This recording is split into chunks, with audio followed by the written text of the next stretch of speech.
നമസ്കാരം. ഗസ്റ്റ് ടൈമിലേക്ക് സ്വാഗതം. പുനരുപയോഗ ഊർജം അത് ഇന്നത്തെയും നാളത്തെയും ഏറ്റവും പ്രധാനപ്പെട്ട ശക്തി സ്രോതസ്സാണ്. ഏതൊരു രാജ്യത്തിൻ്റെയും പുരോഗതി സംബന്ധിച്ച ഒരു ബേസ് ലൈനായി ഇത് മാറിക്കഴിഞ്ഞുകൊണ്ടിരിക്കുകയാണ്, പ്രത്യേകിച്ച് ഇന്ത്യയുടെ കാര്യത്തിലും. ഇത് സംബന്ധിച്ച് പക്ഷേ ഇപ്പോഴും നിരവധി സംശയങ്ങൾ ബാക്കിയാണ്. സാധാരണക്കാരുടെ ജീവിതത്തിൽ ഇത് ഏത് തരത്തിലുള്ള മാറ്റങ്ങൾ ഉണ്ടാക്കും? ഒരു രാജ്യത്തിൻ്റെ പുരോഗതിയിൽ, കുതിപ്പിൽ ഇത് എത്രത്തോളം കരുത്താകും? പരിശോധിക്കാം നമുക്ക്. ഇന്ന് നമ്മോടൊപ്പം ചേരുന്നു പുനരുപയോഗ ഊർജ്ജ മേഖലയിലെ പ്രമുഖ സ്ഥാപനമായ റിനർജി സിസ്റ്റംസ് ഇന്ത്യ പ്രൈവറ്റ് ലിമിറ്റഡിൻ്റെ ഫൗണ്ടറും മാനേജിംഗ് ഡയറക്ടറുമായ ശ്രീ റോയ് ക്രിസ്റ്റി. നമസ്കാരം. ഗസ്റ്റ് ടൈമിലേക്ക് സ്വാഗതം. നമസ്കാരം. എന്തായാലും ശ്രീ റോയ് ക്രിസ്റ്റി ഇപ്പോൾ വളരെ സന്തുഷ്ടനാണെന്ന് തോന്നുന്നു, അല്ലേ? നമ്മുടെ രാജ്യം ഒരു കുതിപ്പ് നടത്തിക്കൊണ്ടിരിക്കുകയാണ് ഈ സോളാർ ഊർജ്ജം പരമാവധി പ്രയോജനപ്പെടുന്നതുമായി ബന്ധപ്പെട്ട്, അല്ലേ? തീർച്ചയായിട്ടും. അത് ഞാൻ മാത്രമല്ല, റിന്യൂവബിൾ എനർജി മേഖലയിൽ വർക്ക് ചെയ്യുന്ന, അതായത് വർഷങ്ങളായിട്ട് ഈ മേഖലയിൽ ഞാൻ ഇൻഡസ്ട്രിയിൽ എൻ്റെ കരിയർ റിന്യൂവബിൾ എനർജി സെക്ടറിൽ സ്റ്റാർട്ട് ചെയ്യുന്നത് 2011 16 വർഷം കഴിഞ്ഞു. അപ്പം ഈ ഒരു സമയത്ത് എനിക്ക് തോന്നുന്നത് ഒരു 10 വർഷത്തിന് മുകളിൽ കാലഘട്ടമായിട്ട് വർക്ക് ചെയ്ത എനിക്ക് തോന്നുന്നൊരു 25-30 കമ്പനികളുണ്ട്. അപ്പം ഈ ഇൻഡസ്ട്രിയിലുള്ളത് അവരൊക്കെ തുടക്ക സമയത്ത് ഒരുപാട് സ്ട്രഗിൾ ചെയ്തതാണ്. ഒരുപാട് ഇഷ്യൂസ്, കാര്യങ്ങൾ, കൃത്യമായിട്ടുള്ള കോർഡിനേഷൻ. അപ്പോൾ ഇതിൽ നിന്നൊക്കെ ഒരു പ്രതിവിധി എന്നുള്ള രീതിയിൽ കഴിഞ്ഞ ഒരു 2-3 വർഷമായിട്ട് ഇൻഡസ്ട്രിയിലുള്ളൊരു ബൂമിങ് വളരെ വലുതാണ്. പ്രത്യേകിച്ച് നമ്മുടെ ഈ ഏറ്റവും ലേറ്റസ്റ്റ് ആയിട്ട് വന്നിരിക്കുന്ന PM സൂര്യഘർ മുഫ്ത് ബിജ്ലി യോജന എന്നുള്ള 78,000 രൂപ വരെയുള്ള സബ്സിഡിയോട് കൂടിയ നമ്മുടെ പ്രധാനമന്ത്രിയുടെ സ്കീം, അത് വളരെ സക്സസ്ഫുള്ളായിട്ട് മുന്നോട്ട് പോകുന്നു. അതെ, എനിക്ക് തോന്നുന്നു ഒരു 2 ലക്ഷത്തോളം ആൾക്കാർ കേരളത്തിൽ തന്നെ അതിൻ്റെ ഗുണഭോക്താക്കളായി ഉണ്ട്. ഉറപ്പായിട്ടും നമുക്ക് 2.5 ലാക്സോളം കസ്റ്റമേഴ്സ് ഓൾറെഡി ചെയ്തു കഴിഞ്ഞു. ഇതിൻ്റെയൊക്കെ സബ്സിഡി വന്നുകൊണ്ടിരിക്കുന്നു. അപ്പം കോടിക്കണക്കിന് രൂപയാണ് സബ്സിഡി എമൗണ്ടായിട്ട് വരുന്നത്. GST ഇനത്തിൽ കോടിക്കണക്കിന് രൂപ നമ്മുടെ സർക്കാരിന് ലഭിക്കുന്നുണ്ട്, സംസ്ഥാന സർക്കാരിന്. അതിനൊക്കെ തന്നെ എനിക്ക് തോന്നുന്നു ഇത് കൊണ്ട് തന്നെ ജീവിക്കുന്ന ആൾക്കാർ ഏകദേശം ഒരു 3 ലക്ഷത്തിന് മുകളിലുള്ള ആൾക്കാർ ഇതുകൊണ്ട് തന്നെ ഈ ഇപ്പോൾ സോളാർ മേഖലയിൽ കൊണ്ടുള്ള വരുമാനം കൊണ്ട് ജീവിക്കുന്ന ആൾക്കാരുണ്ടെന്നാണ് നമുക്കറിയാൻ കഴിയുന്നത്. അല്ല, ഇപ്പോൾ പറഞ്ഞത് ഈ 78,000 രൂപയുടെ സബ്സിഡി കേന്ദ്ര സർക്കാർ കൊടുക്കുന്നുണ്ട്. നേരിട്ട് ഇതിൻ്റെ ഗുണഭോക്താക്കളുടെ അക്കൗണ്ടിലേക്ക് DBT ആണ്, ഡയറക്റ്റ് ബെനിഫിറ്റ്. അപ്പോൾ ഇത്രയും പണം എന്ന് പറയുമ്പോൾ ഏകദേശം എനിക്ക് തോന്നുന്നു ഒരു 2,000 കോടിയോളം രൂപ വരും. ഉറപ്പായിട്ടും. അപ്പോൾ അതിൽ ഇപ്പം 2.5 ലാക്സ് ചെയ്തെങ്കിലും അതിൽ എനിക്ക് തോന്നുന്നു സബ്സിഡി ക്രെഡിറ്റ് ആയത് ഒരു ഓൾമോസ്റ്റ് ഒരു 2 ലാക്സോളം വന്ന് കാണും എന്നാണ് എനിക്ക് അതിൻ്റെ കറക്റ്റ് എനിക്കറിയില്ല എത്രയാണെന്നുള്ളത്. പക്ഷേ ഓൾമോസ്റ്റ് ഒരു 1,500 കോടിക്ക് മുകളിലെങ്കിലും സബ്സിഡി എമൗണ്ട് ആയിട്ട് കിട്ടിയിട്ടുണ്ട്. ഈ ഇപ്പോഴും ആൾക്കാർക്ക് സംശയമാണ്, ആരാണ് യഥാർത്ഥത്തിൽ, അല്ലെങ്കിൽ എത്രത്തോളം ഇലക്ട്രിസിറ്റി ഉപയോഗിക്കുന്നവർക്കാണ് ഈ സോളാറിലേക്ക് ട്രാൻസ്ഫോം ചെയ്യാൻ സാധിക്കുക എന്നുള്ള ഒരു കാര്യത്തിൽ എന്താണ് അതിൽ ഒരു അഡ്വൈസ് കൊടുക്കാൻ സാധിക്കുന്നത്? ഇന്നത്തെ കാലത്ത് ഒരു 1000 രൂപയ്ക്ക് മുകളിൽ മന്ത്ലി ഇലക്ട്രിസിറ്റി ബില്ല് വരുന്ന ഒരു കസ്റ്റമറിന് നമുക്ക് സോളാർ റെക്കമെൻഡബിളാണ്. അതിൽ നമുക്ക് പ്രധാനമായിട്ടും വരുന്നത്, നമ്മളൊരു സോളാർ വെക്കുന്നത് കൊണ്ട് എല്ലാവരുടെ മനസ്സിലുള്ളൊരു ധാരണ നമുക്ക് ഇലക്ട്രിസിറ്റി ബില്ല് സേവ് ചെയ്യുന്നതിലുപരി ഇതിലുള്ളൊരു ബെനിഫിറ്റ്സിനെ കുറിച്ച് ആൾക്കാർക്ക് വലിയ അവയറില്ല. ഇപ്പോൾ ഒരു വിധമൊക്കെ ആയി വരുന്നുണ്ട്. നമുക്ക് സോളാർ വെച്ച് കഴിഞ്ഞാൽ ഒരാൾക്ക് ഇലക്ട്രിസിറ്റി മാത്രമല്ല, അവരുടെ കുക്കിംഗ് ഗ്യാസ് ആയാലും വാഹന ഇന്ധനം, പെട്രോൾ, ഗ്യാസ്, അതുകൂടെ തന്നെ ഡീസൽ പോലെയുള്ള വാഹനങ്ങൾക്ക് ബില്ലും സേവ് ചെയ്യാൻ പറ്റും. അപ്പോൾ അത് തന്നെ ഇപ്പോഴ് നമുക്കറിയാം, നമുക്കതിൻ്റെ ഒരു വിപണിയിലെ ഷോർട്ടേജും അതിൻ്റെ ഒരു വില വർധനവും വളരെ ഭയങ്കരമായിട്ട് നമ്മുടെ ദൈനംദിന ജീവിതത്തിനെ എഫക്റ്റ് ചെയ്യുകയാണ്. ഇറാൻ യുദ്ധത്തെ തുടർന്ന് ഹോർമുസ് കടലിടുക്ക് അടച്ചതോടുകൂടി നമ്മളെല്ലാവരും പ്രതിസന്ധിയിലായി, അല്ലേ? നമുക്ക് സുലഭമായി കിട്ടിയിട്ടിരുന്ന വീട്ടിലെ ഗ്യാസുകൾ എനിക്ക് തോന്നുന്നു ഒരു 45 ദിവസമൊക്കെ പ്രീ ബുക്കിംഗ് ആയി അതിൻ്റെ അവൈലബിലിറ്റി. അപ്പോഴത്തന്നെ നമുക്ക് എനിക്ക് തോന്നുന്നു ചൂട് കൂടി AC-യുടെ ഒരു വിൽപ്പന കൂടി, മീൻസ് വീടുകളിൽ ഇൻസ്റ്റാൾ ചെയ്യുന്ന കൂടിയതൊക്കെ തന്നെ നമ്മുടെ ഇൻസ്റ്റാളേഷനിൽ നമുക്കൊരു 100% കൂടുതൽ, ഇപ്പം ഒരു 100-150 ഇൻസ്റ്റാളേഷനൊക്കെ ചെയ്തിട്ടിരുന്ന, അല്ലെങ്കിൽ ഒരു 200 അടുപ്പിച്ചൊക്കെ ചെയ്തിട്ടിരുന്ന നമ്മളെപ്പോലുള്ളവരൊരു 300-350 ഒക്കെ ഇൻസ്റ്റാളേഷനുള്ള സാധ്യതകളൊക്കെ ആൾക്കാർ രജിസ്ട്രേഷനൊക്കെ വരുന്നത് നമുക്ക്. അതുപോലെ ആ ഒരു പീക്ക് പരമാവധി കയറിയ ഒരു കാലഘട്ടമായിരുന്നു കഴിഞ്ഞ ഒരു 2-3 മാസം, അല്ലേ? കാരണം ഇപ്പോൾ നമ്മൾ ഇടയ്ക്ക് സൂചിപ്പിച്ച പോലെ നമ്മുടെ നാട് ആവശ്യമുള്ളതിൻ്റെ 95% പെട്രോളിയം ഉൽപ്പന്നങ്ങൾ ഇറക്കുമതി ചെയ്യുന്ന രാജ്യമാണ്. അപ്പോൾ ആ ഊർജ്ജ ആവശ്യത്തിന് നമ്മൾ പുറം ലോകത്തെ ആശ്രയിച്ചുകൊണ്ടിരിക്കുകയാണ്. അവിടെയാണെന്ന് തോന്നുന്നു കേന്ദ്ര സർക്കാർ സ്വീകരിച്ച ഒരു ചുവട്, അതായത് സ്വയം പര്യാപ്തതയിലേക്ക് പോവുക, സോളാർ എനർജിയെ ആശ്രയിക്കുക എന്നുള്ള ആ ഒരു വളരെ ഫാർ സൈറ്റഡ് ആയിട്ടുള്ള ഒരു സ്റ്റെപ്പ്. അത് എനിക്ക് തോന്നുന്നു കാലഘട്ടത്തിൻ്റെ ഏറ്റവും അനുയോജ്യമായിട്ടുള്ള ഒരു ചുവടുവയ്പ്പ് തന്നെയാണ്. ഉറപ്പായിട്ടും നമുക്ക് ഇതിൽ നിന്ന് ഒരു ബെനിഫിറ്റ്സ്, ഉദാഹരണത്തിന് നമുക്കൊരു 5 വർഷം അല്ലെങ്കിൽ ഒരു 7, 8, 10 വർഷം മുമ്പുള്ള നമ്മളൊരു ബിസിനസ് കരിയർ സ്റ്റാർട്ട് ചെയ്തുള്ളൊരു തുടക്കം അന്നൊക്കെ 1 kilo watt solar power plant വയ്ക്കുമ്പോൾ 2 ലക്ഷം രൂപ ചിലവുണ്ട്. ഇന്ന് നമുക്ക് 3 കിലോ വാട്ട് ചെയ്യുന്നതിന് സബ്സിഡി കഴിഞ്ഞിട്ടാകെ നമുക്കാകുന്നത് 1.5 ലക്ഷം രൂപയ്ക്കകത്ത് അല്ലെങ്കിൽ 1,30,000 depend upon the product and site specification. അതനുസരിച്ച് അപ്പോൾ ഈ ഒരു എമൗണ്ട് നമുക്കൊരു കസ്റ്റമറിനെ ഇൻവെസ്റ്റ് ചെയ്താൽ ഒരു 3.5 മുതൽ 4 വർഷം പരമാവധി 4.5 വർഷത്തിനുള്ളിൽ അവർക്ക് ഇൻവെസ്റ്റ് ചെയ്യുന്ന പൈസ തിരിച്ചു കിട്ടും. അവർക്കത് ഇലക്ട്രിസിറ്റി ബില്ലായിട്ട് മാത്രമല്ല, നേരത്തെ സൂചിപ്പിച്ചതുപോലെ പാചകവാതകമായിട്ടും അല്ലെങ്കിൽ ഇത് നമ്മുടെ പെട്രോൾ ഡീസൽ. ഇപ്പോൾ ഉദാഹരണത്തിന് ഞാനിവിടെ എല്ലായിടത്തും പോകുമ്പോൾ പറയുന്ന ഒരേ ഒരു കാര്യം, നമ്മുടെ വീടുകളിൽ ഒരു സാധാരണ ഒരു 25,000 അല്ലെങ്കിൽ 30,000 രൂപ മന്ത്ലി ഇൻകം കിട്ടുന്ന വീടുകളിൽ ഒരു 2 വീലർ യൂസ് ചെയ്യുന്ന ഒരാൾ ഒരു 150 തൊട്ട് 200 രൂപ വരെ പെട്രോൾ അടിക്കുന്ന ആൾക്കാരാണ് 2 വീലറിലാണെങ്കിൽ. കാറാണെങ്കിൽ അതിൽ കൂടും. അപ്പോൾ ഇവർക്ക് തന്നെ ഒരു മാസം ഓൾമോസ്റ്റ് എനിക്ക് തോന്നുന്നു ഒരു 4,500-5,000 രൂപയുടെ പെട്രോളിന് മാത്രം അവരടിക്കുന്നുണ്ട്. പിന്നെ ഒരു ഗ്യാസ് സിലിണ്ടർ എന്ന് പറഞ്ഞു കഴിഞ്ഞാൽ 1,000 രൂപ. അത് കൂടാതെ തന്നെ ഒരു 1,000, 1,500, 2,000 ബില്ല് വരുന്ന അല്ലെങ്കിൽ 3,000 ബില്ല് വരുന്നവർക്ക് ഒരു 7,000, 7,500 രൂപ വരെ മാസം സേവ് ചെയ്യാൻ പറ്റും. കറക്റ്റ്. ഇത്രയും സേവ് ചെയ്യുന്നവർക്ക് ആകെ എനിക്ക് തോന്നുന്നു ഒരു 3 കിലോ വാട്ട് കൊണ്ട് അവരുടെ ഏകദേശം ഒരു കാര്യങ്ങൾ മെയിൻറ്റെയിൻ ചെയ്യാൻ പറ്റുകയും ചെയ്യും. അവർക്ക് EMI വരുന്നത് ഒരു 3,500 രൂപയ്ക്ക് താഴെയായിരിക്കും EMI വരുന്നത്. 10 വർഷമൊക്കെ ആണെങ്കിൽ 2,000 രൂപയ്ക്ക് താഴെ വരുള്ളൂ. അതെ.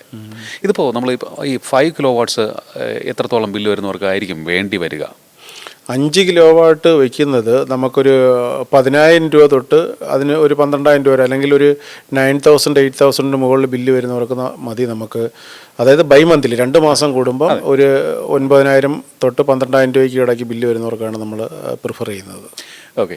ഇപ്പോൾ നമ്മളിപ്പോൾ ഓരോരുത്തരും ചോദിക്കുന്ന ഒരു കാര്യമുണ്ട്, ഏതൊക്കെ തരത്തിലുള്ള സഹായങ്ങൾ, ഈ ബെനിഫിറ്റുകൾ, നേരത്തെ പറഞ്ഞു സബ്സിഡി കിട്ടുന്നുണ്ട്, സബ്സിഡി കിട്ടുന്നതിനൊപ്പം തന്നെ ബാങ്ക് ലോണും ആവശ്യമാണെന്ന് തോന്നുന്നു. ഏതൊക്കെ രീതിയിലാണ് ഇവർ ഈ പ്രോസസ്സ് തുടങ്ങേണ്ടത്?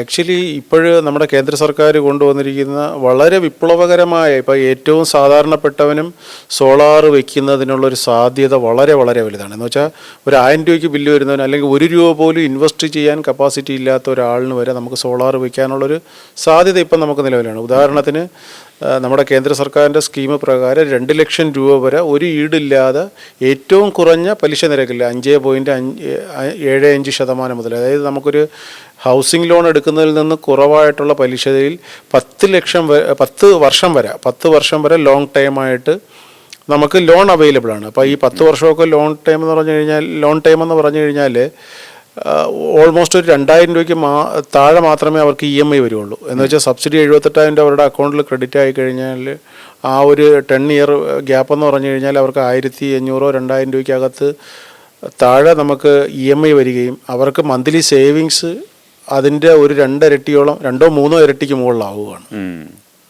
ഓക്കെ. അപ്പോൾ അതൊരു ഭയങ്കര ഒരു ലാഭമാണ്. എന്ന് വെച്ചാൽ ഇൻവെസ്റ്റ് ചെയ്യുന്ന ആൾക്കാർ, ഇപ്പം ഞാൻ നേരത്തെ സൂചിപ്പിച്ച് 25,000 തൊട്ട് 30,000 രൂപ മന്ത്ലി സാലറി ഉള്ള ഒരാൾ, അവർക്ക് ഒരു 7,500 രൂപ വരെ ഒറ്റയടിക്ക് സേവിങ്സിലോട്ട് കൊണ്ടുവരാനായിട്ടുള്ളൊരു സാധ്യത നമുക്ക് സോളാർ വയ്ക്കുന്നത്. ഇതിനെല്ലാം ഉപരി നമ്മളൊരു റിന്യൂബിളിലോട്ട് പോകുക എന്നുള്ളതാണ് നമ്മൾ വരുന്ന തലമുറയ്ക്ക് നമുക്ക് കൊടുക്കാൻ പറ്റുന്ന ഏറ്റവും വലിയൊരു കാര്യമാണ്. പരിസ്ഥിതിക്കും വളരെ ഗുണം ചെയ്യുന്ന ഒരു സംഭവമാണെന്ന് തോന്നുന്നു. പിന്നെ അതുകൂടാതെ സാറ് നേരത്തെ ചോദിച്ചു സ്വയം പര്യാപ്തരാകുക എന്നുള്ളത്. അപ്പം നമുക്കിതിൽ ഒരുവിധം ഇൻവെസ്റ്റ് ചെയ്യാൻ കഴിവുള്ള ആൾക്കാർ പരമാവധി നമ്മളൊരു ബാക്കപ്പ് കൂടെ വെച്ചിട്ടൊരു ഹൈബ്രിഡ് മോഡൽ ചെയ്യുന്നതായിരിക്കും ഏറ്റവും നമ്മൾ ഇപ്പോഴും പ്രിഫർ ചെയ്യുന്നത്. ഇത് വേറൊന്നുമല്ല, നമുക്ക് ഉൽപ്പാദിപ്പിക്കുന്ന ഇലക്ട്രിസിറ്റി സ്റ്റോർ ചെയ്ത് നമ്മൾ കൺസ്യൂം ചെയ്ത് കഴിഞ്ഞാൽ നമുക്ക് ACBനെ ഒരു ഡിപ്പെൻഡൻസി പരമാവധി കുറയ്ക്കുക എന്നുള്ളതാണ്. അതുകൊണ്ട് അവിടെയാണ് കുറച്ചുകൂടി ഒരു എക്സ്പ്ലെയിൻ ചെയ്യേണ്ടതായിട്ടുള്ളതെന്ന് തോന്നുന്നു നമ്മൾ. അതായത് നിലവിൽ ഇപ്പോൾ നമ്മൾ സ്റ്റോർ ചെയ്യുന്നില്ല. നമ്മൾ ഈ 3 കിലോ വാട്ടായാലും 5 കിലോ വാട്ടായാലും അത്തരത്തിലുള്ളൊരു സോളാർ പാനൽ നമ്മുടെ വീടിന് മുകളിൽ വയ്ക്കുന്നു. അതിലൂടെ ഉൽപ്പാദിപ്പിക്കുന്ന ഇലക്ട്രിസിറ്റി നേരെ KCBയുടെ ഗ്രിഡിലേക്കാണ് പോകുന്നത്. നമ്മൾ സാധാരണ പോലെ ഉപയോഗിക്കുന്നത് KCBയിൽ നിന്നും ചെറിയൊരു തിരുത്തുണ്ട് സാറ് പറഞ്ഞതിൽ. അപ്പം ഉദാഹരണത്തിന് നമുക്കൊരു 3 കിലോ വാട്ട് സോളാർ വയ്ക്കുന്നു. അപ്പോൾ അതിൽ നമുക്കൊരു ഉച്ച സമയത്ത് നമുക്ക് പ്രൊഡക്ഷൻ ഉണ്ട്, ഒരു 1,500-2,000 വാട്ട് പ്രൊഡക്ഷൻ കിട്ടുവാണ്. ആ സമയത്ത് നമുക്ക് ചിലപ്പോൾ ഒരു ലൈറ്റോ ഫാനോ TVയോ ഫ്രിഡ്ജോ ഒക്കെ വാട്ടവർ അത് വെച്ചിട്ട് നമുക്കൊരു 200-300 വാട്ട് ലോഡ് ഉണ്ടെങ്കിൽ ആ ലോഡിലുള്ള കൺസംഷൻ കഴിഞ്ഞുള്ളത് മാത്രമേ ഗ്രിഡിലോട്ട് എക്സ്പോർട്ട് ആവുള്ളൂ. അപ്പോൾ അത് കുറഞ്ഞിട്ട് ഗ്രിഡിലോട്ട് എക്സ്പോർട്ട് ആവുകയും ഈവനിങ് ടൈമിൽ അല്ലെങ്കിൽ സന്ധ്യ സമയത്ത് രാത്രികളിൽ നമ്മൾ എടുക്കുന്നത്, അതായത് സോളാറിന് ജനറേഷൻ അറിയാനായിട്ടൊരു സോളാർ ജനറേഷൻ മീറ്റർ വയ്ക്കുന്നുണ്ട്. അതിൽ നിന്ന് നമുക്ക് എത്ര ജനറേറ്റ് ചെയ്തു എന്നറിയാം. അതുകൂടാതെ നമ്മൾ നെറ്റ് മീറ്റർ KECBയുടെ മീറ്റർ വെക്കുന്നത് പോലെ തന്നെ ഇപ്പോൾ സാധാരണ യൂണി ഡയറക്ഷൻ മീറ്ററുകളിലാണ് വീടുകളിൽ വെക്കുന്നതെങ്കിൽ ഇത് നെറ്റ് മീറ്റർ വെക്കുകയും അതിൽ എക്സ്പോർട്ടും ഇമ്പോർട്ടും അറിയാം. അപ്പോൾ പകൽ സമയത്ത് നമുക്ക് എത്ര യൂണിറ്റ് നമ്മൾ ഉൽപ്പാദിപ്പിച്ചു, എക്സ്പോർട്ട് ചെയ്തു, അത് കഴിഞ്ഞ് എത്ര നമ്മൾ ഇമ്പോർട്ട് ചെയ്തു എന്നുള്ളത് നമുക്ക് മനസ്സിലായി. നെറ്റ് ബാലൻസ് എത്ര വരുന്നോ അത് നമുക്ക് അടച്ചാൽ മതി. ഉദാഹരണത്തിന് നമ്മളൊരു 1000 യൂണിറ്റ് നമ്മൾ ഉൽപ്പാദിപ്പിച്ചു, 500 യൂണിറ്റാണ് നമ്മൾ കൺസ്യൂം ചെയ്യുന്നതെങ്കിൽ ബാക്കി 500 യൂണിറ്റ് നമുക്ക് ബാങ്കിൽ ഇട്ടിരിക്കുന്ന പോലെ KECB കിടക്കുകയും അടുത്ത മാസത്തേക്ക് നമുക്ക് ഇപ്പം മാറുന്ന രീതിയിലാണ് നമ്മളിപ്പോൾ ചെയ്യുന്നത്. അത് ഇയർലി ഒരിക്കൽ കുറച്ച് ബാക്കി തരാനുള്ള പൈസ വർഷത്തിലൊരിക്കൽ നമുക്ക് KECB നിന്ന് കിട്ടും. അങ്ങനെയാണ്. അതാണ്. പക്ഷേ ഇനി ഹൈബ്രിഡ് എന്ന് പറയുന്നത് നമ്മൾ ഈ പകൽ സമയത്ത് ഉൽപ്പാദിപ്പിക്കുന്ന ഇലക്ട്രിസിറ്റി നമുക്ക് സ്റ്റോർ ചെയ്ത് വെക്കാം അല്ലേ? അത് രണ്ട് രീതിയിലുണ്ട്. ഇപ്പം നമ്മൾ ഈ PM സൂര്യഘർ വഴിയായാലും നമ്മുടെ രാജ്യത്തായാലും അല്ലെങ്കിൽ ലോകത്തെവിടത്തും എല്ലായിടത്തും കൂടുതൽ നടക്കുന്ന ഓൺ ഗ്രിഡ് സിസ്റ്റമാണ്. അത് നമുക്ക് ഫിനാൻഷ്യലി ബെനിഫിറ്റ്സ് ആണ്. ഇൻവെസ്റ്റ്മെൻറ്റ് കൂടുതലില്ലാതെ നമുക്ക് പെട്ടെന്ന് ബ്രേക്ക് ഈവൻ ആവുന്ന രീതിയിൽ സോളാർ പവർ പ്ലാന്റ് വെക്കുക എന്നുള്ളതാണ് ഓൺ ഗ്രിഡ് കൊണ്ട് ഉദ്ദേശിക്കുന്നത്. ഓൺ ഗ്രിഡ് സിസ്റ്റത്തിൻ്റെ ഏറ്റവും വലിയൊരു അപാകത നമുക്ക് ഇലക്ട്രിസിറ്റി ഫെയിൽ ആയി കഴിഞ്ഞാൽ, ഉദാഹരണത്തിന് KECB എന്തെങ്കിലും ഷട്ട് ഡൗൺ ചെയ്ത് കഴിഞ്ഞാൽ നമ്മുടെ സിസ്റ്റം ഓഫ് ആവുകയും നമുക്ക് ആ സമയത്ത് പ്രൊഡക്ഷൻ ഇല്ലാതാവുകയും ചെയ്യും. നമുക്കൊരു ബാക്കപ്പ് സൊല്യൂഷൻ ഇല്ല.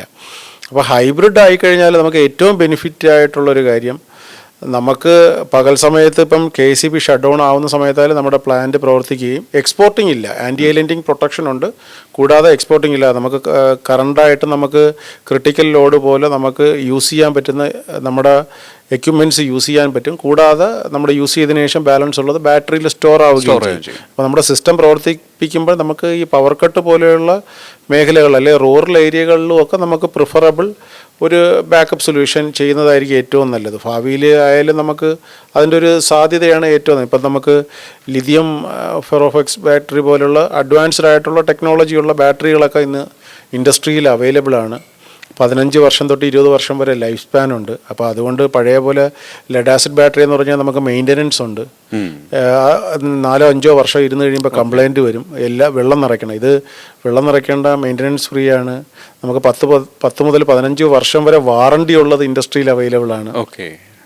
അപ്പോൾ ഈ ഇത്തരത്തിലുള്ള ഒരു സംവിധാനത്തിലേക്കാണ് നമ്മൾ പോയിക്കൊണ്ടിരിക്കുന്നത്. അപ്പോൾ ഹൈബ്രിഡിലേക്കാണ് നമ്മൾ ഇനി പോകുന്നത്. സ്വാഭാവികമായും ഈ നേരത്തെ പറഞ്ഞു ഒരു 3 കിലോവാട്ട് വയ്ക്കുമ്പോൾ 2.25 ലക്ഷം രൂപ വരെ ചിലവാകും. അതിൽ 78,000 രൂപ സബ്സിഡിയായി നമ്മുടെ അക്കൗണ്ടിലേക്ക് വരികയും ചെയ്യും. ഇതിപ്പോൾ ഒരു ഹൈബ്രിഡിലേക്ക് പോവുകയാണെങ്കിൽ എത്ര രൂപ ഇതിൽ നിന്നും കൂടുതലായി നമുക്ക് ചിലവാക്കേണ്ടി വരും? ഏകദേശം ഡിപ്പെൻഡാണ്. നമ്മൾ ചൂസ് ചെയ്യുന്ന പ്രോഡക്റ്റും എത്ര ബാക്കപ്പ് ആണോ വെക്കുന്നതിനനുസരിച്ചിട്ടിരിക്കും.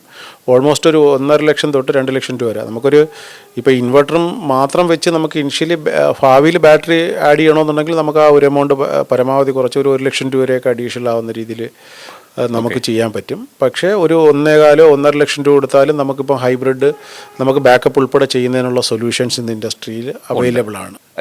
ഒന്ന് ചോദിച്ചോട്ടെ, ഈ ഹൈബ്രിഡിലേക്ക് പോകുമ്പോൾ നമ്മൾ ഈ സ്റ്റോർ ചെയ്ത് വെക്കുന്ന ഇലക്ട്രിസിറ്റി നമുക്ക് എപ്പോൾ വേണമെങ്കിലും യൂസ് ചെയ്യാമല്ലോ. അപ്പോൾ നിലവിൽ നമുക്ക് ഈ വൈകുന്നേരങ്ങളിൽ അല്ലെങ്കിൽ സൂര്യൻ അസ്തമിക്കുമ്പോൾ പ്രൊഡക്ഷൻ നടക്കുന്നില്ല. ആ സമയത്ത് പീക്ക് അവറാണ്. ആ സമയത്ത് നമ്മൾ KECBയിൽ നിന്നും ഉയർന്ന റേറ്റ് കൊടുത്താണ് വാങ്ങുന്നത്. ഈ ചലഞ്ചിനെ അതിജീവിക്കാൻ സാധിക്കും? തീർച്ചയായിട്ടും. ഇപ്പോഴും നമ്മുടെ സോളാർ വയ്ക്കുന്ന ആൾക്കാർക്ക് ആ ഒരു പ്രതിസന്ധി ഇല്ല. ഭാവിയിലുള്ള റെഗുലേഷൻസിൻ്റെ ചേഞ്ച് ഇത് നമുക്ക് എത്രത്തോളം എഫക്റ്റ് ചെയ്യും എന്നുള്ളത് കണ്ടറിയാം. എന്ന് വെച്ചാൽ ഇപ്പം നമ്മൾ പുതിയ പോളിസി ചേഞ്ചസ് ഒക്കെ വരുവാണ്. ജൂൺ 17 അടുത്ത കോടതി അതിനൊരു വിധി പറയുന്നുണ്ട്. അപ്പോൾ അതിനോടനുബന്ധിച്ച് പല കാര്യങ്ങളിലും ചേഞ്ചസ് വരുന്നുണ്ട്. ഇപ്പോഴല്ല, ഭാവിയിലായാലും. ഉദാഹരണത്തിന് നമ്മളിപ്പം നമ്മുടെ പകൽ സമയത്തുള്ള ഇതല്ല, പീക്ക്, ഓഫ് പീക്ക്, നോർമൽ, ഇങ്ങനെ 3 രീതിയിലാണ് നമുക്ക് ബില്ല് വരുന്നത്. TOD താരിഫാണ്. അപ്പോൾ ഈ ഒരു താരിഫ് ഭാവിയിൽ മെയിൻറ്റെയിൻ ചെയ്യുന്ന രീതിയിലായാലും നമ്മൾ 6 മണി തൊട്ട് രാവിലെ ഈവനിങ് 6 മണി തൊട്ട് വൈകുന്നേരം ഒരു 10-11 മണി വരെ പീക്ക് ടൈമാണ്. അപ്പോൾ ആ പീക്ക് ടൈമിൽ നമ്മൾ എപ്പോഴും നമ്മൾ ഉപയോഗിക്കുന്ന ഇലക്ട്രിസിറ്റിക്ക് സാധാരണയിൽ നിന്നും കൂടുതലാണ് ബില്ല് വരുന്നത്. അപ്പോൾ നമുക്കിപ്പോൾ ഉദാഹരണത്തിന് 4 രൂപ 5 രൂപ മേടിക്കുന്നിടത്ത് 8, 9, 10 രൂപ വരുന്ന സാഹചര്യങ്ങളുണ്ട്. അത് ഡൊമസ്റ്റിക്കോ കൊമേഴ്സ്യലോ ഇൻഡസ്ട്രിയിലോ അതനുസരിച്ചിട്ട്. അപ്പോൾ അതിനോടനുബന്ധിച്ച് ഇപ്പോൾ നമ്മൾ ബാക്കപ്പ് വെച്ച് കഴിഞ്ഞാൽ ആ സമയത്ത് നമ്മൾ KECB എന്നുള്ള ഇലക്ട്രിസിറ്റി യൂസ് ചെയ്യാതെ ബാറ്ററിയിലെ സ്റ്റോറേജ് യൂസ് ചെയ്ത് കഴിഞ്ഞാൽ ആ ഒരു സമയത്തുള്ളൊരു സേവിങ്സും നല്ല രീതിയിൽ നമുക്ക് ഉപയോഗപ്പെടുത്താവുന്നതാണ്. തീർച്ചയായിട്ടും. ഇനിയിപ്പോൾ നമ്മൾ ഈ കണക്ഷൻ എടുക്കുമ്പോൾ, അതായത് സോളാർ കണക്ഷനിലേക്ക് നമ്മൾ മാറുമ്പോൾ ഉള്ള ചലഞ്ചസ് ഈ സർവീസ് പ്രൊവൈഡേഴ്സ് ആണ് നിങ്ങളാണ് ഇത് ഇൻസ്റ്റാൾ ചെയ്ത് കൊടുക്കുന്നത്. നിങ്ങൾ നേരിടുന്ന ചലഞ്ചസ് എന്തൊക്കെയാണ് ഈ മേഖലയിൽ? പ്രത്യേകിച്ച് സർക്കാരുകൾ ഇന്നതൊക്കെ ശ്രദ്ധിക്കണം എന്ന് പറയണമെന്നുണ്ടെങ്കിൽ എന്തൊക്കെയായിരിക്കും കാര്യങ്ങൾ? അത് നമ്മളൊരു ഗവൺമെൻറ് തലത്തിൽ ശ്രദ്ധിക്കാനുള്ള കുറച്ച് കാര്യങ്ങൾ. ഒന്ന്, നമുക്ക് പരമാവധി റിന്യൂവബിൾ എനർജി അല്ലെങ്കിൽ സോളാറിൻ്റെ ഒരു ആവശ്യകത അറിയാം. നമ്മുടെ നാട്ടിലേക്ക് ഏറ്റവും ആവശ്യമുള്ളൊരു കാര്യമാണ്, വരും തലമുറയ്ക്ക് നമുക്ക് കൊടുക്കാൻ പറ്റുന്നത്. അപ്പോൾ ഇതിൽ KSEB സംബന്ധമായുള്ള കാര്യങ്ങൾ ഇപ്പം ഒരു 90% സെക്ഷനുകളിൽ അല്ലെ KSEBയുമായിട്ട് ബന്ധപ്പെട്ടിട്ടുള്ള സ്ഥലങ്ങളിൽ നമുക്ക് പോസിറ്റീവായിട്ടുള്ള കാര്യങ്ങളാണെങ്കിലും പല സ്ഥലങ്ങളിലും നമ്മൾ വിചാരിക്കുന്ന കണക്കുള്ള സപ്പോർട്ടുകൾ ഒരു സോളാർ ചെയ്യുന്ന EPCകൾക്കോ അല്ലെ എൻഡ് കസ്റ്റമറിനോ കിട്ടുന്നില്ല. അവർ പലരും ഒരു ആൻറ്റി സോളാർ ഇതാണ് സ്വീകരിച്ചിരിക്കുന്നത്. അത് എന്തുകൊണ്ടാണെന്ന് അറിയില്ല. അവർക്ക് ചിലപ്പം അവരുടെ ഒരു ജോലി കൂടുതലും ഉണ്ടാവാം, പല കാര്യങ്ങളും, പലരും പല രീതിയിലുള്ള ആൾക്കാരാണെങ്കിലും. പക്ഷേ പഴയ രീതിയിൽ നിന്ന് ഒരുപാട് മാറിയിട്ടുണ്ട്. ഒരു 90% ബെറ്റർ ആയിട്ടുണ്ട്. എങ്കിലും ചില സ്ഥലങ്ങളിൽ നമുക്കൊരു നെഗറ്റീവായിട്ടുള്ള ഇമ്പാക്റ്റുകൾ വരുന്നുണ്ട്. ഇതിനോടൊപ്പം ഇപ്പം നമ്മൾ നേരത്തെ പറഞ്ഞു, നമുക്കൊരു 10 വർഷം വരെ ലോങ് ടൈം വാറണ്ടിയോടെ ഏറ്റവും ഇൻട്രസ്റ്റ് റേറ്റ് കുറച്ച് നമുക്ക് ഇത് ബാങ്ക് ലോൺ അവൈലബിൾ ആണ്. പക്ഷേ ഈ ബാങ്ക് ലോണിലും ഇപ്പം ഇതിൻ്റെ റിക്വയർമെൻറ്റ് കൂടിയപ്പം, റിക്വസ്റ്റ് കൂടിയപ്പം ലോണുകളുടെ ചെയ്യുന്ന പേപ്പർ വർക്കിൻ്റെ പ്രോസസ്സും ഒക്കെ ഡിലേ വരുന്നുണ്ട്. എന്ന് വെച്ചാൽ നേരത്തെ എനിക്ക് തോന്നുന്നൊരു 2000-3000 സിസ്റ്റം മന്ത്ലി ചെയ്തിരിക്കുന്നിടത്ത് ഇപ്പം 10,000-15,000 സിസ്റ്റങ്ങളാണ് ഒരു മാസം ഇംപ്ലിമെൻറ്റ് ചെയ്യുന്നത്. അപ്പോൾ ഇതിൽ മേജർ കേസും എനിക്ക് തോന്നുന്നത് ബാങ്ക് ലോൺ വഴിയാണ്. സാധാരണപ്പെട്ടവൻ സോളാർ ചെയ്യുമ്പം അവരുടെ കയ്യിൽ 2 ലക്ഷം രൂപയൊന്നും റെഡിയെടുക്കാൻ കാണില്ല. അതുപോലെ അവർക്ക് ഇത് ചെയ്യുന്നതാണ് ഏറ്റവും ലാഭകരവും. ഇത്രയും കുറഞ്ഞ ഇൻട്രസ്റ്റ് റേറ്റിൽ കിട്ടുമ്പോൾ അവർ ബാങ്ക് ലോൺ വഴി ചെയ്യുന്നതായിരിക്കും ഏറ്റവും ബെനിഫിഷ്യൽ. അതെ, അതിന് പലിശയും കുറവാണ്. ഇൻട്രസ്റ്റും വളരെ കുറവാണ്, 5.75 ഉള്ളൂ. എന്ന് വെച്ചാൽ നമുക്ക് ഹൗസിംഗ് ലോണൊന്നും വളരെ താഴ്ന്നാണ് വരുന്നത്. അപ്പോൾ അതുകൊണ്ട് അവർക്ക് അതിനുള്ളൊരു പ്രോസസ്സും കാര്യങ്ങളും കുറച്ചുകൂടി ശക്തമാക്കുക. ഇപ്പം എനിക്കൊന്ന് ഒരുവിധമുള്ള ബാങ്കുകളൊക്കെ ഇൻസ്പെക്ഷനും കാര്യങ്ങളൊക്കെ പോകും. അവിടെ സ്റ്റാഫുകളുടെയൊക്കെ എണ്ണം കുറവ് കാരണം ഇപ്പം നേരത്തെയൊക്കെ എനിക്ക് തോന്നുന്നൊരു 1 മാസത്തിനുള്ളിലൊക്കെ നമുക്ക് പ്രോസസ്സ് ആവുന്ന, ഇപ്പോൾ എനിക്ക് തോന്നുന്നൊരു 45-60 ഡേയ്സ് വരെയൊക്കെ പോണ കേസുകൾ വരെ വരുന്നുണ്ട് ലോൺ പ്രോസസ്സിങ്. വേറൊന്ന്, ഈ KSEBയുടെ ഇൻഫ്രാസ്ട്രക്ചർ എത്രത്തോളം പര്യാപ്തമാണ്? നമ്മുടെ ഈ സോളാർ ഇൻസ്റ്റലേഷൻ ഇങ്ങനെ കൂടിക്കൊണ്ടിരുന്നാൽ അതിന് താങ്ങാനുള്ള സംവിധാനങ്ങൾ ഉണ്ടോ? അത് വീണ്ടും നല്ല രീതിയിൽ ഇൻഫ്രാസ്ട്രക്ചർ ഡെവലപ്പ് ചെയ്യേണ്ട ആവശ്യമുണ്ട്. മീൻസ് ഇപ്പോൾ ട്രാൻസ്ഫോമർ, ഉദാഹരണത്തിന് ഇപ്പോൾ ട്രാൻസ്ഫോമർ ഫീസിബിലിറ്റി ഇഷ്യൂ വളരെ ചലഞ്ചിങ് ആണ്. നമുക്കിപ്പോൾ നമ്മൾ വിചാരിക്കുന്ന രീതിയിലുള്ള, ഇപ്പം നമ്മുടെ ട്രിവാൻഡ്രം ഏരിയയിൽ തന്നെ അല്ലെങ്കിൽ എറണാകുളം സിറ്റി ഏരിയകളിലൊക്കെ ഒരുവിധമുള്ള ട്രാൻസ്ഫോമറുകളെല്ലാം ഫില്ലായി. പല കസ്റ്റമറിനും സോളാർ വയ്ക്കണമെന്നുള്ള ആഗ്രഹത്തോടെ വന്നിട്ട് അവർക്ക് ഫീസിബിലിറ്റി ഇല്ലാത്തത് കൊണ്ട് നമുക്ക് ആ ഒരു സംവിധാനം ചെയ്യാൻ പറ്റാത്ത ഒരു അവസ്ഥയിലോട്ട് വന്നിട്ടുണ്ട്. ഇതുകൂടാതെയുള്ള ഇവരുടെ ഉപയോഗിക്കുന്ന കണ്ടക്ടറുകളും ഫ്യൂസ് യൂണിറ്റുകളും ഒക്കെ ഇതിൻ്റെ കാര്യങ്ങളൊക്കെ ചെയ്ത് കറക്റ്റായാലും ഇത് മാത്രമല്ല, ഇപ്പോൾ ഓരോ സ്ഥലങ്ങളിലും നമുക്ക് സോളാർ വയ്ക്കുന്നതിൻ്റെ എണ്ണം കൂടുന്നതോടൊപ്പം ഗ്രിഡ് സ്റ്റെബിലിറ്റി ഒരു ഇഷ്യൂ ആയിട്ട് വരുവാണ്. അപ്പോൾ ഇതിന് നമ്മുടെ KSEBയുടെ സ്ട്രക്ചറും കുറച്ചും കൂടെ നന്നായി കഴിഞ്ഞാൽ ആ ഒരു വോൾട്ടേജ് വ്യതിയാനവും നമുക്ക് നല്ല രീതിയിൽ കുറയ്ക്കാൻ പറ്റും. ഈ ട്രാൻസ്ഫോമർ നമുക്ക് ഒരു എക്സ്പോർട്ടൂടെ ചെയ്ത് 11 kV പോണ വോൾട്ടേജ് കുറച്ചുകൂടെ എക്സ്പോർട്ടിങ്ങൂടെ അതിനുള്ളൊരു സാധ്യതയും കൂടെ കൊണ്ടുവന്നു കഴിഞ്ഞാൽ ഇപ്പോൾ കണ്ടക്ടറിൻ്റെയൊക്കെ വലിപ്പവും അതിൻ്റെ ഒരു ഗേജും ഒക്കെ കൂട്ടിക്കഴിഞ്ഞാൽ കുറച്ചുകൂടെ നല്ലതായിരിക്കും. കുറേ കാര്യങ്ങളിൽ ഫ്യൂസിൻ്റെ ആയാലും അതിലുപയോഗിക്കുന്ന ഇത് ഓൾറെഡി എനിക്ക് തോന്നുന്നതൊക്കെ ഇൻഡസ്ട്രിയിൽ നിൽക്കുന്നവരൊക്കെ അഡ്രസ്സ് ചെയ്തിട്ടുണ്ട്. ഓക്കെ, ഇതിപ്പോൾ നമ്മൾ ഈ ഗാർഹിക ഉപഭോക്താക്കൾ, അതിനപ്പുറത്തേക്ക് നമുക്ക് ഈ വ്യാവസായിക അടിസ്ഥാനത്തിലും ഒപ്പം തന്നെ കൊമേഴ്ഷ്യൽ അടിസ്ഥാനത്തിലും ഒക്കെ ഇത് ഇൻസ്റ്റാൾ ചെയ്യുന്നുണ്ടല്ലോ അല്ലേ? ഉറപ്പായിട്ടും നമുക്ക് ഇപ്പം ഗാർഹികത്തിൽ മാത്രമല്ല കൊമേഴ്ഷ്യൽ ആൾക്കാർക്ക് വളരെ വളരെ ലാഭകരമാണ്. അവർ ലക്ഷങ്ങളാണ് ഒരു മാസവും ഇലക്ട്രിസിറ്റി ബില്ലായിട്ട് പേ ചെയ്യുന്നത്. കൊമേഴ്ഷ്യൽ എന്ന് പറയുമ്പോൾ നമുക്ക് ആരെയൊക്കെ ഗണത്തിൽപ്പെടുത്താം? കൊമേഴ്ഷ്യൽ എന്ന് പറഞ്ഞു കഴിഞ്ഞാൽ വ്യാവസായിക അടിസ്ഥാനത്തിലുള്ള, ഇപ്പം നമുക്ക് ഒരു മാനുഫാക്ചറിങ്ങോ ഇതോ അല്ലാത്ത രീതിയിൽ ഇപ്പം സൂപ്പർ മാർക്കറ്റുകളാവാം, വലിയ ഹോസ്പിറ്റലുകളാവാം, വാട്ടവർ അതുപോലെയുള്ള ഇൻഡസ്ട്രിയിൽ നിൽക്കുന്ന ടെക്സ്റ്റൈൽസുകൾ, ഇവർക്കൊക്കെ എനിക്ക് തോന്നുന്നു 4-5-10 ലക്ഷം രൂപയൊക്കെയാണ് ഒരു മാസം ഇലക്ട്രിസിറ്റി ബില്ല് അടയ്ക്കുന്നത്. 2-3 ലക്ഷം രൂപയെങ്കിലും ഒക്കെ ബില്ലടയ്ക്കുന്ന ആൾക്കാരാണ്. അപ്പോൾ ഇവർക്കൊക്കെ ഒരു സോളാർ വെച്ച് കഴിഞ്ഞാൽ പരമാവധി ഒരു 3 വർഷം കൊണ്ട് അവർക്ക് ഇൻകം ടാക്സ് ബെനിഫിറ്റും ഇതും എല്ലാം കൂടെ അവർക്ക് ഇത് എടുക്കാൻ പറ്റിക്കഴിഞ്ഞാൽ പെട്ടെന്ന് തന്നെ അവർക്ക് ബ്രേക്ക് ഈവൻ ആക്കാനുള്ളൊരു സാധ്യതയുണ്ട്. മറ്റൊന്ന് നോക്കുകയാണെന്നുണ്ടെങ്കിൽ ഈ സോളാർ വിപ്ലവം എന്ന് വേണമെങ്കിൽ നമുക്കിതിനെ വിശേഷിപ്പിക്കാം. കാരണം പുതിയ കുറേയേറെ നിർമ്മാണ യൂണിറ്റുകൾ വരും. ഈ സോളാർ പാനലുകളൊക്കെ നിർമ്മിക്കണമെന്നല്ലോ, അതോ നമ്മൾ ഉപയോഗിക്കുന്നത് പുറത്തുനിന്ന് വരുന്ന പാനലുകളാണോ? നമുക്കിപ്പം ഈ സബ്സിഡി സ്കീമിന് നമ്മൾ DCR മോഡ്യൂൾ മാൻഡേറ്ററി ആണ്. DCR എന്ന് പറഞ്ഞു കഴിഞ്ഞാൽ ഡൊമസ്റ്റിക് കണ്ടന്റ് റേഷ്യോ ഉള്ള വ്യാവസായിക അടിസ്ഥാനത്തിൽ നോൺ DCR മോഡ്യൂൾ വെക്കാമായിരുന്നു കഴിഞ്ഞ ജൂൺ 1-ാം തീയതി വരെയുള്ള പ്രോജക്ട്സുകൾ, 1-ാം തീയതിക്ക് മുമ്പുള്ള. അതും ഇപ്പം നമ്മൾ കേന്ദ്ര സർക്കാരിൻ്റെ പുതിയൊരു നിയമം വന്നിട്ടുണ്ട്. നമ്മുടെ ആഭ്യന്തര ഉൽപ്പാദനം കൂട്ടുന്നതിന് നമ്മുടെ ഡൊമസ്റ്റിക്കായിട്ടുള്ള കാര്യങ്ങൾ, അതായത് പാൻ ഇന്ത്യ ലെവലിൽ ഇപ്പോൾ മാനുഫാക്ചറിങ് യൂണിറ്റ് ശക്തമാക്കുന്നതിൻ്റെ ഭാഗമായിട്ട് DCR സെല്ലുകളുള്ള സോളാർ പാനലുകൾ മാത്രമേ നമുക്കിനി വ്യാവസായിക അടിസ്ഥാനത്തിലായാലും നമുക്ക് ബാക്കിയുള്ള ഡൊമസ്റ്റിക് പോലെ തന്നെ വ്യാവസായിക അടിസ്ഥാനത്തിലുള്ള കാര്യത്തിന് നമുക്ക് യൂസ് ചെയ്യാൻ പറ്റുള്ളൂ. അതുകൊണ്ട് തന്നെ നമ്മുടെ പ്രൈസ് വളരെ വലിയ രീതിയിൽ ഇനിയിപ്പോൾ വ്യാവസായിക അടിസ്ഥാനത്തിലുള്ള ഇതിൽ നമുക്ക് കൂടാൻ സാധ്യതയുണ്ട്. പക്ഷേ ഭാവിയിൽ ഇത് കുറച്ചുകൂടെ ബെനിഫിഷ്യലാണ്. എന്നുവെച്ചാൽ നമ്മുടെ പൈസ വേറൊരു രാജ്യത്ത് പോകാതെ ഇവിടെ തന്നെ നമ്മുടെ എക്കോണമി വലുതാവുന്നതിനുള്ളൊരു സാധ്യത കൂടുതലാണ്.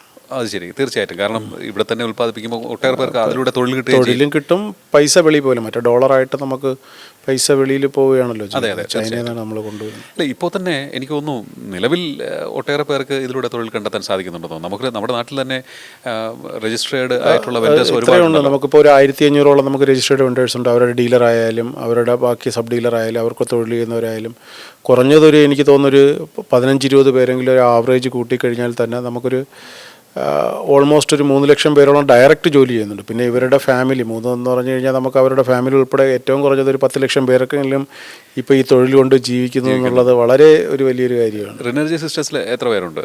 നമുക്കിപ്പം ഡയറക്റ്റ് സ്റ്റാഫ് നമുക്കൊരു 100 സ്റ്റാഫോളം ഉണ്ട്. പിന്നെ ഇൻഡയറക്റ്റ് ആയിട്ട് നമ്മുടെ പ്രോജക്ട്സ് ഇതെല്ലാം ചെയ്യുന്നവർ നമുക്കൊരു 50 to 75%. ഓക്കെ.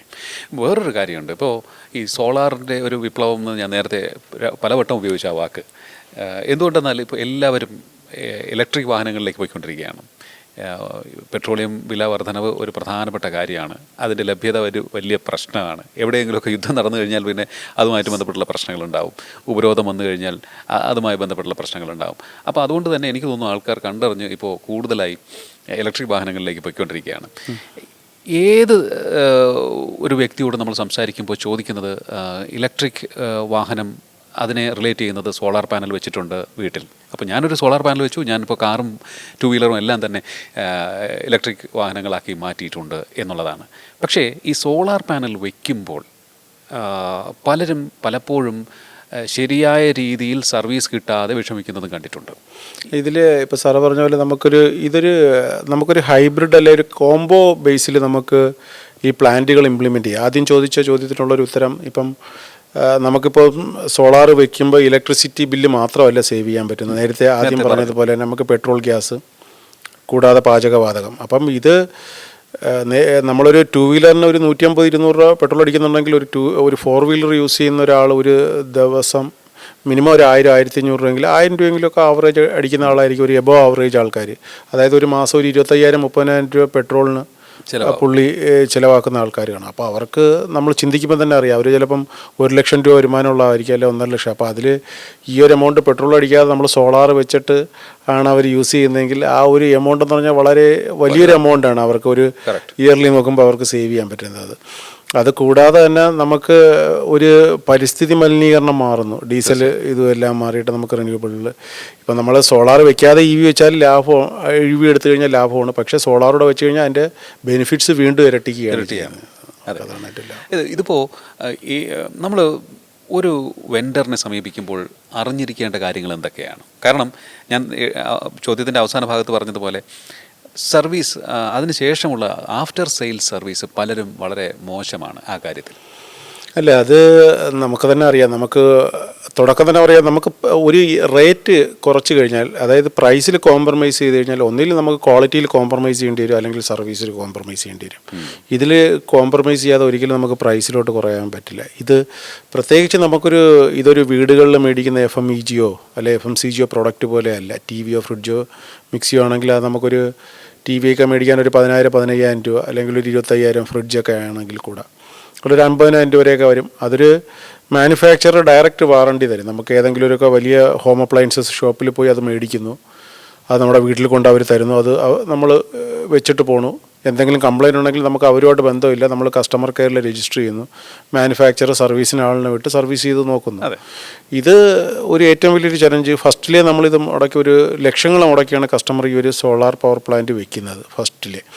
അത് കൂടാതെ തന്നെ ഇതിൽ ലോങ് ടൈം വാറണ്ടിയാണ്. നമുക്ക് ടി വി ഫ്രിഡ്ജൊക്കെ ഒരു 2, 3, 5 വർഷം വാറണ്ടി ഉള്ളത്. ഇത് 25 മുതൽ 30 വർഷം പാനൽ വാറണ്ടി, 5 മുതൽ 10 വർഷം ടോട്ടൽ സിസ്റ്റം അല്ലെങ്കിൽ ഇൻവെർട്ടർ സിസ്റ്റം വാറണ്ടി ഉണ്ട്.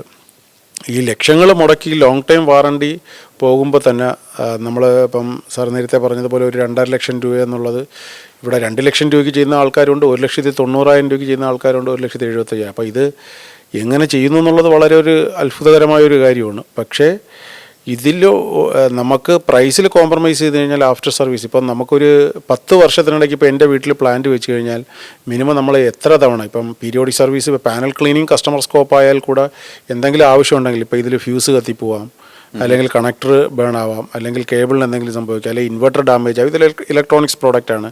ഇല്ലെങ്കിൽ പാനൽ തന്നെ എന്തെങ്കിലും സംഭവിച്ച് നമുക്ക് വർക്ക് ചെയ്യാതെ വന്നു കഴിഞ്ഞാലുള്ള ഇഷ്യൂ. ഇത് മാനുഫാക്ചറിന് ഒരിക്കലും ഡയറക്റ്റ് ഒരു എൻഡ് കസ്റ്റമറിന് വാറണ്ടി കൊടുക്കാൻ പറ്റില്ല. പറ്റാത്തതെന്ന് പറഞ്ഞു കഴിഞ്ഞാൽ സോളാർ ചെയ്യുന്ന EPC പോയി അവിടെ എന്താണ് പ്രോഡക്റ്റ് കംപ്ലൈൻ്റ് എന്ന് മനസ്സിലാക്കി അത് കസ്റ്റമറിനെയോ അല്ലെങ്കിൽ മാനുഫാക്ചറിനെ ഇൻഫോം ചെയ്താൽ മാത്രമേ. അപ്പം ആ മാനുഫാക്ചറിന് ഒരിക്കലും ഇൻട്രാക്ട് ചെയ്യാൻ പറ്റാത്തത് കൊണ്ട് തന്നെ സോളാർ ചെയ്യുന്ന EPCയുടെ ഒരു ക്രെഡിബിലിറ്റി അവിടെയാണ് നമ്മൾ നോക്കുന്നത്. എത്രത്തോളം ക്രെഡിബിൾ ആയിട്ടുള്ള ഒരാളിനെ അവർ കൂട്ടുന്നു, എത്ര വർഷമായിട്ട് ഇൻഡസ്ട്രിയിലുണ്ട്, എത്ര പ്രോജക്റ്റുകൾ ചെയ്തിട്ടുണ്ട്, ഇവർ സസ്റ്റെയിൻ ചെയ്ത് നിൽക്കുമോ എന്നുള്ളതിലൊക്കെ വളരെ ഒരു ചോദ്യചിഹ്നമാണ്. അപ്പോൾ ഇത് ചെറിയ ലാഭം നോക്കാതെ നമ്മളൊരു സാധാരണ ചെയ്യുമ്പോൾ ഒരു 5%, 10% കൂടുതലായാലും ട്രസ്റ്റഡ് ആയിട്ടുള്ള ഒരു സോളാർ EPCനെ ചൂസ് ചെയ്ത് കഴിഞ്ഞാൽ അവരൊരു ട്രബിൾ നിന്ന് ഇതെന്ന് പറഞ്ഞു കഴിഞ്ഞാൽ ഒരു ലൈഫ് ടൈം ഇൻവെസ്റ്റ്മെൻ്റ് ആണ്. ഓക്കെ, ഇതിപ്പോൾ നമ്മളിപ്പോൾ ഒരു 3 കിലോവാട്ടിൻ്റെ ആയാലും 5 കിലോവാട്ടിൻ്റെ ആയാലും വെച്ച് കഴിഞ്ഞാൽ അത് എത്ര നാളത്തേക്ക് ആയിരിക്കും അതിൻ്റെ ഒരു അതാണിപ്പോൾ ലൈഫ് ടൈം? നമുക്ക് 5 വർഷം തൊട്ട് 10 വർഷം വരെ വാറണ്ടിയുള്ള സിസ്റ്റങ്ങളുണ്ട്. അതിൽ ഇപ്പോൾ ഇൻവെർട്ടറൊക്കെ 8 വർഷം വരെയൊക്കെ 7 തൊട്ട് 8 വർഷം വരെ വാറണ്ടി ഉണ്ട്, 10 വർഷം വരെ വാറണ്ടി കൊടുക്കുന്നുണ്ട്. 10-ന് മുകളിൽ 15 വർഷം 25 വർഷം വാറണ്ടി കൊടുക്കുന്ന ഇൻഡസ്ട്രിയിൽ അവൈലബിൾ ആണ്. പക്ഷേ ഈ സോളാർ EPC എത്ര തവണ കാണും? ഇവർ കംപ്ലൈൻ്റ് ആയി കഴിഞ്ഞാൽ നോക്കാൻ ഒരാൾ വേണമല്ലോ. അത് മാത്രമല്ല, ഞാൻ നേരത്തെ പറഞ്ഞു 5-10 വർഷത്തിനിടയ്ക്ക് നമുക്ക് പീരിയോഡിക് സർവീസ് എന്നുള്ളത് മീൻസ് പാനൽ ക്ലീനിങ് കൊടുത്തില്ലെങ്കിൽ കൂടെ നമുക്കൊരു വിളിച്ചാൽ പോവുകയും എന്തെങ്കിലും കംപ്ലൈൻറ്റ് ഉണ്ടെങ്കിൽ തിരിഞ്ഞു നോക്കണമെന്നുണ്ടെങ്കിൽ ഏറ്റവും കുറഞ്ഞത് ഒരു 5 വർഷത്തിനിടയ്ക്ക് 10 തവണ അല്ലെങ്കിൽ ഒരു 4-5 തവണയെങ്കിലും പോകുന്നുണ്ട്. അപ്പോൾ ഇതിനൊക്കെ ഒരു എക്സ്പെൻസ് നമ്മൾ നോക്കണം. നമുക്ക് സർവൈവ് ചെയ്താൽ മാത്രമേ നമുക്കിത് മുന്നോട്ട് കൊണ്ടുപോകാൻ പറ്റുള്ളൂ ഭാവിയിൽ നമുക്ക് സർവീസ് കൊടുക്കുന്നതിനുള്ള. അപ്പോൾ അത്തരത്തിൽ ഇപ്പോൾ റിനർജി എത്ര ഫ്രീ സർവീസ് കൊടുക്കും ഇതിന് ശേഷം? നമുക്ക് സർവീസ് മീൻസ് നമുക്ക് 5 വർഷത്തേക്കുള്ള സർവീസ് ഫ്രീ ആണ്. മീൻസ് നമുക്ക് എന്ത് കംപ്ലൈൻറ്റ് ഉണ്ടെങ്കിലും നമ്മൾ ഫ്രീ ആയിട്ട് പോയി നോക്കുകയും കാര്യങ്ങൾ ചെയ്യും. അതിൽ തന്നെ 10 വർഷമുള്ള സിസ്റ്റങ്ങളുണ്ട്, പ്രീമിയം പ്രോഡക്ട്സുകൾ നമ്മൾ യൂസ് ചെയ്യുന്നുണ്ട്, ഹാവൽസ് പോലുള്ള. അപ്പോൾ അത് മാത്രമല്ല, നമ്മളിപ്പോൾ ഇൻഡസ്ട്രിയിൽ ഓൾമോസ്റ്റ് ഞാൻ നേരത്തെ സൂചിപ്പിച്ചതുപോലെ 16 വർഷമായിട്ട് നമ്മൾ ഇൻഡസ്ട്രിയിലുള്ളതാണ്. ഏകദേശം 8,000-ന് മുകളിൽ സിസ്റ്റം വി ഹാവ് ഡൺ. നമുക്ക് 8,000-ന് മുകളിൽ കസ്റ്റമേഴ്സ് ഉണ്ട്. 20 മെഗാവാട്ടോളം പ്രോജക്റ്റുകൾ ചെയ്തിട്ടുണ്ട്. നമ്മൾ 3 കിലോവാട്ടോ 5 കിലോവാട്ടോ പോലെയുള്ള ഡൊമസ്റ്റിക്കിലുള്ള ചെറിയ പ്രോജക്റ്റുകളല്ലാതെ മെഗാവാട്ട് സ്കെയിലുള്ള വലിയ പ്രോജക്റ്റുകൾ കൊമേഴ്ഷ്യൽ ഇൻഡസ്ട്രിയൽ മേഖലകളിലൊക്കെ നമ്മളിപ്പോൾ നിംസ് മെഡിസിറ്റിയൊക്കെ ഏകദേശം 1 മെഗാവാട്ട് അടുപ്പിച്ച് ഇതൊക്കെ നമ്മൾ പ്രോജക്റ്റുകൾ ചെയ്യുന്നതാണ്. നമ്മൾ 100, 200, 300, 500 കിലോവാട്ട് പ്രോജക്റ്റുകളൊക്കെ എല്ലാ വർഷങ്ങളിലും നമ്മൾ ചെയ്തുകൊണ്ടിരിക്കുന്നതാണ്. അപ്പോൾ അതുകൊണ്ട് നമ്മൾ ടെക്നിക്കലിയും ആഫ്റ്റർ സെയിൽ സർവീസ് സപ്പോർട്ട് കൊടുക്കുക എന്നുള്ളത് നമ്മുടെ ഒരു ചുമതലയാണ്. നമുക്കിതിൽ നിന്ന് വിട്ടുപോകാനായിട്ട് ഒരിക്കലും നമുക്ക് പിടിച്ചു നിൽക്കാൻ പറ്റില്ല. അതുപോലെ നമുക്ക് ഒരു ട്രസ്റ്റഡ് അല്ലാത്ത ഫേം ആണെന്നുണ്ടെങ്കിൽ നമുക്ക് ഇൻഡസ്ട്രിയിൽ നിൽക്കാൻ പറ്റില്ല. നമുക്കൊരു കംപ്ലൈൻറ്റ് വന്നു കഴിഞ്ഞാൽ ആക്ച്വലി ഹ്യൂമൺ ആയിട്ടുള്ള പോരായ്മകൾ നമുക്ക് പറ്റാം, അല്ലെങ്കിൽ സർവീസ് ചിലപ്പം കൃത്യസമയത്ത് എത്താതിരിക്കാം. പക്ഷെ നമ്മൾ വിളിച്ചാൽ ഫോൺ എടുക്കുകയും കൃത്യമായിട്ട് റെസ്പോണ്ട് ചെയ്യുകയും ഇന്നല്ലെങ്കിൽ നാളെ വരുമെന്നുള്ള ഉറപ്പ് കസ്റ്റമറിന് നമ്മൾ കൊടുക്കുകയും ചെയ്യുക എന്നുള്ളതാണ് നമ്മുടെ ഒരു മെയിനായിട്ടുള്ളൊരു ഘടകം. അതാണ് സക്സസ് മന്ത്രം അല്ലേ? അതെ അതെ, കസ്റ്റമർ ഈസ് ദ കിങ്. അത് നമുക്കത് മാത്രമല്ല, നമുക്ക് കിട്ടുന്ന ബിസിനസ്സുകളുടെ ഒരു 60 തൊട്ട് 75% ബിസിനസ് വരെ നമുക്ക് റെഫറൻസ് ഓർഡറുകളാണ് നമുക്ക് കിട്ടുന്നത്. അപ്പോൾ അത് തന്നെ നമുക്കൊരു ഇൻഡസ്ട്രിയിൽ നമുക്കൊരു കിട്ടുന്ന ഒരു മേൽക്കോയ്മയുടെ ഒരു ഇതാണ്. അതിനും എല്ലാം ഉപരി നമ്മളൊരു ഫ്രാഞ്ചൈസി സെഗ്മെൻറ്റിലാണ് നമ്മൾ കൂടുതൽ പ്രിഫർ ചെയ്താണ് നമ്മൾ ബിസിനസ് കൊണ്ടുപോകുന്നത്. ഇപ്പോൾ ഉദാഹരണത്തിന് കേരളത്തിൽ 140 അസംബ്ലി ഉണ്ടെങ്കിൽ നമുക്കിപ്പോൾ ഏകദേശം 36ഓളം ഫ്രാഞ്ചൈസി ഉണ്ട്. നമ്മുടെ പ്ലാൻ തന്നെ വരുന്ന ഒരു 6 മാസത്തിനുള്ളിൽ ഒരു 100-ന് മുകളിൽ ഫ്രാഞ്ചൈസി കൊണ്ടുവരികയും ഈ ഫ്രാഞ്ചൈസി കൊണ്ടുവരുന്നത് തന്നെ കസ്റ്റമേഴ്സിന് എത്രയും പെട്ടെന്ന് സർവീസ് കിട്ടുക എന്നുള്ളൊരു ടാർഗറ്റോടെയാണ് നമ്മൾ കൊണ്ടുവരുന്നത്. എന്താ വെച്ചാൽ തൊട്ടടുത്ത് അവർ വിളിച്ചാൽ ഒരു വിളിപ്പുറത്തുള്ള ഒരു ഓഫീസ് വേണം, അവിടെ ഒരാൾ വേണം, എന്തെങ്കിലും ഉണ്ടെങ്കിൽ അവരെ ഒന്ന് കെയർ ചെയ്യണം, കാര്യങ്ങളിൽ ശ്രദ്ധിക്കണം, പെട്ടെന്ന് തന്നെ എത്തുക എന്നുള്ളത് തന്നെയാണ് നമ്മുടെ ടാർഗറ്റ്. ഇത് നമ്മൾ ചെയ്തത് മാത്രമല്ല, ഭാവിയിൽ വേറെ ഏതെങ്കിലും കമ്പനികൾ ചെയ്ത ഇൻസ്റ്റലേഷനിൽ സർവീസ് കിട്ടാത്തവരായാലും എന്തെങ്കിലും ഉണ്ടെങ്കിൽ അവർക്കൊരു 100% സർവീസ് കിട്ടുന്നതിൽ ഉറപ്പുണ്ടെങ്കിൽ സമീപിച്ചു കഴിഞ്ഞാൽ നമ്മൾ we will support them also. അതാണ് അപ്പോൾ എന്തായാലും ഒരു സോളാർ എനർജി ആവശ്യം ആണ് എന്ന് തോന്നിക്കഴിഞ്ഞാൽ അവർക്ക് തുടക്കം മുതലുള്ള കൺസൾട്ടേഷനും കൊടുക്കും, ഇൻസ്റ്റലേഷനും കൊടുക്കും, ആഫ്റ്റർ സർവീസും കൊടുക്കും അല്ലേ? ഉറപ്പായിട്ട്. ഉദാഹരണത്തിന് നമുക്കിപ്പോൾ ഒരു സോളാർ വെക്കണമെന്നുള്ളൊരു ആഗ്രഹമായിട്ട് വന്നു കഴിഞ്ഞാൽ ആദ്യമേ നമ്മൾ ട്രാൻസ്ഫോമർ ഫീസിബിലിറ്റിയാണ് ചെക്ക് ചെയ്യുന്നത്. അത് കഴിഞ്ഞാൽ അവരുടെ സൈറ്റിൽ നമ്മുടെ എഞ്ചിനീയർ പോയി നോക്കുകയും സൈറ്റ് ഫീസിബിൾ ആണോ എന്നുള്ളത് അവർക്ക് സാധാരണ റൂഫ് ടോപ്പിൽ നമുക്ക് സൺ റൈസ് ടു സെറ്റ് ഒരു ആവറേജ് രാവിലെ ഒരു 9 മണി മുതൽ 5 മണി വരെ സൂര്യപ്രകാശം ഒരു കുഴപ്പമില്ലാത്ത രീതിയിൽ കിട്ടിക്കഴിഞ്ഞാൽ മാത്രമേ നമ്മൾ വിചാരിക്കുന്ന കണക്കുള്ള ഒരു പെർഫോമൻസ് വരുള്ളൂ. ചെറിയ എന്തെങ്കിലും കൺസേൺ ഉണ്ടെങ്കിൽ അത് കസ്റ്റമറിനെ അവതരിപ്പിക്കുക, നിങ്ങളുടെ പ്രൊഡക്ഷൻ അത് ബാധിക്കുന്നു എന്നുള്ളത് മനസ്സിലാക്കിയിട്ട് അവർക്ക് താല്പര്യം ഉണ്ടെങ്കിൽ മാത്രം നമ്മളത് ഇംപ്ലിമെൻറ്റ് ചെയ്യാനായിട്ട് പോവുകയാണ് ചെയ്യുന്നത്. അത് കഴിഞ്ഞിട്ടുള്ള നെക്സ്റ്റ് പ്രൊസീജിയർ, ലോൺ വേണ്ടവർക്ക് ലോൺ, ബാക്കിയുള്ള കാര്യങ്ങളൊക്കെ ഇതായിട്ട് ചെയ്യുക എന്നുള്ളത്. ഇത് പിന്നെ ഒരു നമ്മൾ നേരത്തെ പോലെ ട്രേഡിങ്ങോ ഒരു പ്രോഡക്റ്റ് വിൽക്കുകയല്ല, ഇതൊരു പ്യുവർലി ഒരു സിസ്റ്റം ഇൻ്റഗ്രേഷനാണ്. അതായത് പല സ്ഥലങ്ങൾ, വ്യത്യസ്തമായ ആൾക്കാർ, പല സെക്ഷനുകളിൽ. ഇപ്പം നമ്മുടെ കേരളത്തിൽ തന്നെ എനിക്ക് തോന്നുന്നു ഒരു 600-ന് മുകളിൽ സെക്ഷൻ ഓഫീസുകളുണ്ട്. അവിടെ ഇരിക്കുന്ന പല ആൾക്കാരും പല സ്വഭാവമുള്ള ആൾക്കാരും പല രീതിയിലുമാണ് മെയിൻറ്റെയിൻ ചെയ്യുന്നത്. അപ്പം നമുക്കൊരു പ്രൊജക്റ്റുമായിട്ട് മുന്നോട്ട് പോകുമ്പോൾ ഇത് ഇൻസ്റ്റലേഷൻ ചെയ്യുന്നതിനോടൊപ്പം ഡോക്യുമെൻറ്റേഷൻ പ്രോസസ്സ് ഒരുപാട് കടമ്പകൾ കടന്നാണ് ഒരു പ്ലാന്റ് ഒരു ഇൻസ്റ്റലേഷൻ ചെയ്ത് കമ്മീഷനിങ്ങിലോട്ട് പോണത്. അപ്പോൾ ഒരു ലോങ് ടൈം പ്രോസസ്സുമാണ് അത് ചെയ്തു വരുമ്പോൾ. എന്തായാലും ഈ പുനരുപയോഗ ഊർജ്ജ മേഖലയിൽ റിനർജി സിസ്റ്റത്തിന് ഇനിയും ഏറെ ഉയരങ്ങളിലേക്ക് പോകാൻ സാധിക്കട്ടെ, ഒട്ടേറെ പേരുടെ ജീവിതത്തിലേക്ക് വെളിച്ചം വീശാൻ സാധിക്കട്ടെ. അതുപോലെ തന്നെ നമ്മുടെ പരിസ്ഥിതിക്ക് അതൊരു വലിയ ആശ്വാസമായി പുതിയൊരു ഹാർട്ട് സമ്മാനിക്കുന്ന തരത്തിൽ വളരുവാനും സാധിക്കട്ടെ എന്ന് ആശംസിക്കുകയാണ്. വളരെയധികം നന്ദി ഇത്രയും സമയം ഗസ്റ്റ് ടൈമുമായി സഹകരിച്ചതിൽ.